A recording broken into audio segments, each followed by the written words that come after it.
Bonjour les amis, bonjour les amis, ça fait un bon bout de temps qu'on n'a pas parlé ensemble, donc ça fait un plaisir de vous retrouver pour discuter d'un short sujet tous ensemble avant les vidéos longues qui vont arriver, parce que oui, je sais pas faire des vidéos courtes, j'y peux rien, je parle beaucoup et lentement, donc forcément mes vidéos durent trop longtemps. Donc voilà, après l'ordre de quitter de la tribu, donc je me retrouve enfin libre de mes mouvements. Donc ça, c'est une bonne chose. Ils ont essayé de faire recours, mais j'aurais dit ici, c'est pas c'est pas une maison démocrate ici. Ici, ici c'est la dictature ici. J'ai dit et c'est moi le dictateur. Ils vont, ils, ils ont voulu introduire des recours et vous croyez où? C'est ma maison ici, c'est moi le boss. Donc voilà les amis, ceci dit, abonnez-vous les amis, laissez des petits commentaires, des petits cœurs à gauche et à droite, ça fait plaisir. Abonnez-vous, abonnez-vous et abonnez-vous. Donc les amis, aujourd'hui, le sujet c'est pourquoi on essaye de nous mettre en conflit, pourquoi on essaye de nous monter les uns contre les autres. Donc, c'est ça, j'ai un peu, tu sais, quand tu regardes la télé aujourd'hui, quand tu vois tout ce qui se passe, euh, tu te rends bien compte qu'aujourd'hui, le moindre petit fait divers, ben voilà, on essaye de nous monter les uns contre les autres. Il y a des bêtises qui se passent ces derniers temps. C'est vraiment incroyable. Non, mais je vais pas trop spoiler parce que c'est des vidéos que je prépare après, mais on est dans une dérive, mais moi je trouve extraordinaire. La bêtise est partout. La bêtise est partout. La peur est partout. Mais c'est une graine qu'on est en train de s'aimer. Ils sont en train de faire un travail, mais je dirais même magnifique parce que ça porte ses fruits. Mais il y a beaucoup de choses qui se passent ces derniers temps. Et malheureusement, lorsqu'un événement survient, c'est par exemple le pauvre, je vais prendre l'exemple de pauvre petit Thomas, on cherche directement à savoir qui est impliqué, d'où ils viennent, s'ils sont français, ils sont musulmans, arabes, noirs, immigrés, polonais, roumains. C'est comme si on mettait un voile sur le problème et la première chose qui nous intéresse, c'est d'où vient le responsable, de quelle communauté il est. Mais est-ce vraiment l'important? Qu'il soit noir, arabe, roumain, français, breton ou n'importe quoi. C'est l'acte qu'il a commis qu'il faut condamner. On s'en fout d'où ils viennent. On le condamne, il prend perpète, ou je ne sais pas, c'est ce qu'il doit prendre, et basta. Mais aujourd'hui, non. On cherche des responsables. Mais souvent, on oublie que ceux qui nous divisent sont ceux qui veulent nous faire croire que notre voisin, parce que simplement il est différent, il est le problème. C'est ces gens-là le problème, c'est pas nous. Et n'oubliez pas, il y a certains problèmes aujourd'hui qui arrivent et qu'on dit, ben, c'est à cause du conflit israélo-palestinien qu'on a les problèmes ici aujourd'hui, en France ou ailleurs. Beaucoup en France, parce que en Belgique, j'entends pas parler, en Allemagne, je n'entends pas parler. Ben, voilà. Maintenant, on entend souvent parler en France, bon, parce qu'on regarde beaucoup la télévision française aussi, donc c'est un peu normal aussi. Mais les gens, ils veulent nous faire croire ça. Mais moi, je ne suis pas d'accord. Moi, ce que je pense, c'est que l'importation du conflit israélo-palestinien vient des politiciens. Ça ne vient pas de personnes lambda. Ça ne vient pas de musulmans qui vit en France depuis des années, qui fait ses courses chez Albert, l'épicier du coin, qui a amené ce conflit en France. Non, je suis désolé. Pour moi, ce sont les politiciens qui ont importé ce conflit en France en prenant des positions fortes pro-israéliennes. Ils savaient que cela aurait des conséquences en France et qu'ils pourraient en tirer profit. C'est pour cela qu'ils l'ont fait. Ne croyez pas qu'aujourd'hui sur CNews, tous ces gens qui disent ce qu'ils veulent dire, qui stigmatisent une certaine communauté et qui se montrent comme des boucliers de l'Israël, que c'est pour rien. Non, parce que ces gens-là, ils savent très bien les conséquences que cela va amener en France. Et ils en tirent profit. Ils exploitent ces divisions pour gagner du pouvoir. En particulier l'extrême droite. Je suis désolé de vous le dire. Aujourd'hui, quand tu regardes ce que Éric Zemmour veut, et que la plupart, l'extrême droite veut, parce que l'extrême droite aujourd'hui ont tous repris le discours d'Éric Zemmour, le choc de civilisation, mais c'est ça qu'ils veulent. C'est à ça qu'ils veulent y arriver. Parce que s'ils y arrivent là-dessus, ils ont gagné. Ils ont gagné. La présidence leur tend les bras. C'est à ça qu'ils veulent. Il ne faut pas croire que quand ils disent ces mots, ils le disent pour vous dire que faites attention, que ça, on risque d'aller vers ce genre de choses. Non, au fond d'eux, ils veulent vraiment que ça arrive. On prend cette faute-là, on le rejette aujourd'hui à Jean-Luc Mélenchon. Parce qu'on dit que c'est Jean-Luc Mélenchon aujourd'hui qui veut une révolte en France. Je pense pas. Jean-Luc Mélenchon, je pense pas que Jean-Luc Mélenchon veut une révolte en France. Mais par contre, l'extrême droite veut réellement qu'il y ait une choc de culture, qu'il y ait une choc de civilisation.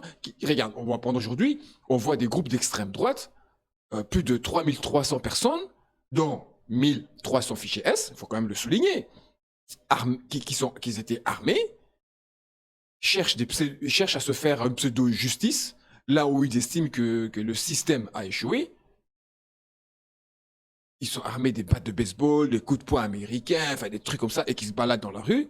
Et tu as des gens comme Zemmour, il est passé sur l'émission de à Malines. Moi et les noms, j'ai vraiment un gros problème avec les noms. Hein. Apolline. J'ai vraiment un problème avec les noms. C'est pas possible. Si un jour tu me dis bonjour dans la rue, tu me donnes ton nom, et que quelques temps après je te vois et je t'appelle pas par ton prénom, faut comprendre. Je sais pas, il y a un boulot en haut qui a sauté, c'est pas possible. Alors tu as des gens comme Eric Zemmour, donc quand on lui pose la question dans l'émission politique là d'Apolline, il le justifie lui, essaye de justifier ces gens-là à dire que ouais, ils se sont baladés avec des coups de poing américains, des battes, des baseball et tout ce que vous voulez, mais est-ce qu'ils se sont servis? Ils se sont pas servis de cela. Donc, on peut aujourd'hui se balader avec ça. Donc moi, quand je sors avec un coup de poing américain ou une batte de baseball, bah, apparemment pour M. Zemmour, c'est normal. Mais lui, il les justifie. Il justifie ses actions en pointant du doigt certaines personnes pour s'aimer la division. Tu as son compatriote, là, euh, Jordan Bardella, hein, parce que c'est son compatriote, hein, c'est tous d'extrême droite. Jordan Bardella, lui, par contre, ben, lui, il condamne. Lui condamne, il dit que tous les groupes d'extrême droite, ben, lui n'est pas d'accord avec ça. Lui, tous ces groupes-là doivent être dissous. Mais Zemmour, lui, ne condamne pas. Et ne dit pas non plus que c'est pas normal de se balader avec des battes de baseball, des coups de poing américains dans la rue. Et il le dit pas non plus. Il a essayé, par contre, de le justifier. Je vous mettrai un extrait de la vidéo. Si vous voulez, on pourra même faire un débat là-dessus parce qu'il y a eu beaucoup de choses à dire. Donc, après avoir justifié cela, t'as Zemmour qui dit des choses du genre. Et c'est ridicule parce que ce sont toujours les Thomas qui tombent et ce sont toujours les Chahides qui les tuent. Voilà pourquoi c'est ridicule. Mais que cherche-t-il en disant cela? Ne cherche-t-il pas à attiser les tensions? Ne pousse-t-il pas l'extrême droite à la révolte pour provoquer uniquement, justement, ce choc de civilisation qui semble tellement souhaité? Et il ne faut pas oublier non plus que les actes répréhensibles qui ont été commis jusqu'à présent étaient le fait des personnes déjà connues des autorités judiciaires. Lorsqu'un individu, on va prendre un exemple, on va être honnête, hein, sous OQTF ou un fichier S commet un acte répréhensif, est-ce que c'est la faute des immigrés, des Noirs, du Polonais, du musulman? Ou est-ce la faute à la justice? Est-ce que c'est un Polonais, un immigré qui dit à ce gars-là, va faire cela? Est-ce que c'est la communauté d'immigrés, toute communauté qui soit, qui dit à ce QTF ou à ce fichier S ou à je ne sais pas qui, va faire ce truc-là? Non, ce sont des actes d'une personne seule responsable de ces actes. Je suis désolé, en ce moment-là, s'ils sont connus de la justice, c'est la justice qui est en faute. Ce n'est pas l'immigré. Donc les amis, ouvrez vos yeux, réveillez-vous. Lorsqu'un individu au QTF ou un fichier S commet un acte répréhensible, ce n'est pas la faute de l'immigré. Allez, réveillez-vous, ouvrez vos yeux. C'est pas l'immigré qui dit à ce gars-là, va faire cela. Le gars, il le fait par ses propres responsabilités. Ce n'est pas une communauté qui dit à quelqu'un, va le faire. Même si cette personne appartient à une telle communauté, si c'est un noir qui commet un acte répréhensible, c'est pas parce qu'il est noir, il appartient à la communauté des noirs, hein, parce qu'ici, il faut faire par communauté, que c'est les noirs qui lui ont dit, va faire cela. Le mec, il a été de son propre chef. Pourquoi vous voulez stigmatiser tous les noirs parce qu'il y en a un de son propre chef, parce qu'il lui manque des ciboulons plus haut, va commettre un acte répréhensible? Pourquoi évoquer un choc des civilisations pour une personne, sur une communauté de je ne sais combien de gens, qui fait un acte répréhensible? Si on a une communauté, je donne un exemple, de 1000 personnes, et tu en as 800 qui commettent des actes répréhensibles, là tu me dis qu'on est un choc de civilisation, je pourrais te dire oui. Mais quand tu as une personne, et que tu as les 999, là, 999 qui restent, et qui vaguent à leurs occupations, qui s'en foutent totalement, il n'y a pas de choc des civilisations. Arrêtez avec ce délire. Pourquoi vous essayez de nous dresser les uns contre les autres, alors que les véritables responsabilités reposent sur ceux qui nous dirigent?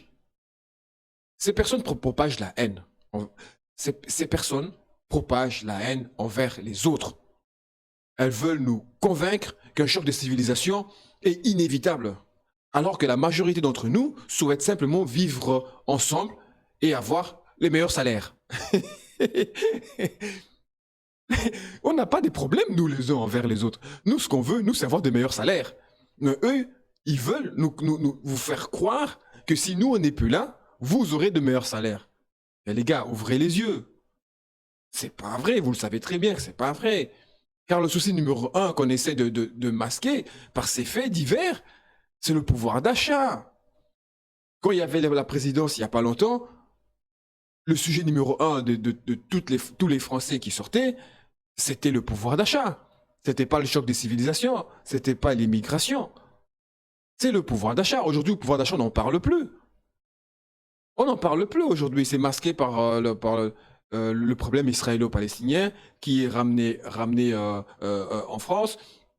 Et on se sert de ce problème pour pouvoir mettre en avant le choc des civilisations, pour vous convaincre que voilà, les mauvais, ils sont là, et tu as quelques simples d'esprit qui sortent dans la rue avec des battes de baseball et ceci, cela, qu'ils essayent de faire la justice. C'est pas à vous de faire la justice. Déjà, on se fait pas la justice soi-même.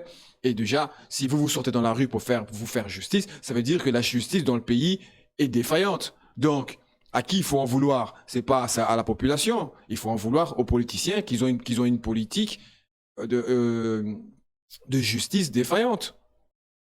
N'oubliez pas, les amis, les premières personnes qui propagent la haine, qui font des propagandes, qui propagent les mauvaises idées, sont ceux qui nous gouvernent.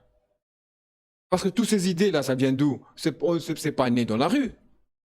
Il n'y a pas eu un jour dans la rue un mec qui est sorti, qui commence à dire ah, je sens que le choc des civilisations est proche. Vous savez, comme à l'époque, là, le mec avec son livre qui se met à la place publique sur un escabeau, il monte et il commence à parler à un genre de crieur, là. Vous voyez ce que je veux dire? Il n'y a pas ça dans la population. Ça vient d'où? Ça vient des politiciens. C'est les politiciens qui sèment cette graine. Mais il ne faut pas croire, hein, cette graine qu'ils sèment, c'est pour leur bien à eux. C'est pour que eux arrivent au pouvoir, qu'ils sèment cette graine. Vous incite à s'en prendre aux étrangers, vous incite à vous en prendre à celui qui est différent de vous. Mais n'oubliez pas, ces mêmes politiciens-là, ils luttent plus contre leurs opposants politiques que contre la délinquance. Ces politiciens manipulent nos peurs pour leur propre ambition politique, créant des divisions tout en restant en sécurité chez elles, protégées par des policiers. Pendant que vous allez vous battre dans la rue, vous battre de baseball, là, au coup de poing américain, parce que ne croyez pas hein, que si vous sortez des battes de baseball et des coups de poing américains, que les autres vont vous regarder, que les autres vont vous regarder droit dans les yeux, venir les taper sans problème. Hein. Non, pendant que vous sortez vos battes de baseball, les coups de poing américains et tout, et que vous allez vous battre contre la racaille, ces politiciens vont vous regarder à la télé. Bien au chaud chez eux. En plus, c'est l'hiver maintenant. Bien au chaud chez eux. Avec quelques policiers devant la maison pour vous empêcher d'aller vous en prendre à eux. Et vous serez dehors en train de vous taper dans, dans la tronche, vous irez à l'hôpital, vous aurez des problèmes de santé. Pendant ce temps-là, ces politiciens vont vous regarder à la télé, vous taper, bien vous taper, ils seront bien contents en se disant, voilà, on a atteint un de nos objectifs. Il y a maintenant le choc de civilisation, donc maintenant on peut passer à la phase B. Voilà, voilà ce qu'ils vont faire. Voilà ce qu'ils vont faire. Vous allez vous taper, vous allez vous blesser, vous allez aller à l'hôpital en croyant bien faire. Non, non, bah, ça sera comme d'habitude. Le politicien qui a sémé cette graine dans votre tête pour aller vous battre, pour aller vous battre contre le soi-disant danger, alors que le danger c'est le politicien, lui il va être élu. Et quand il sera élu, il fera le contraire de ce que vous a promis. Allez, bordel, réveillez-vous.